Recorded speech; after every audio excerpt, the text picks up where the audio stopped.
যতদিন দেরি হবে আপনাদের এই কথাটা বুঝতে যে तमाम পৃথিবীতে মুসলমানরা হলো সংখ্যালঘু, যত বুঝতে দেরি করবেন তত মরবে আপনাদের জনসংখ্যা, তত মরবে আপনার সন্তানরা আপনাদের সামনে। মনে রাখবেন আমরা সংখ্যালঘু। আমরা কি বলেন? বলেন মুসলমানরা কি?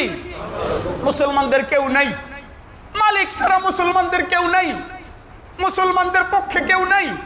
এই সভ্য দুনিয়ায় ফিলিস্তিনের মতন এইভাবে, এগুলো তো দূরের কথা, এর 10,000 ভাগের 1 ভাগ হত্যা যদি অন্য কোন জাতির ব্যাপারে করা হইতো পুরো দুনিয়া তোলপার হয়ে যাইত।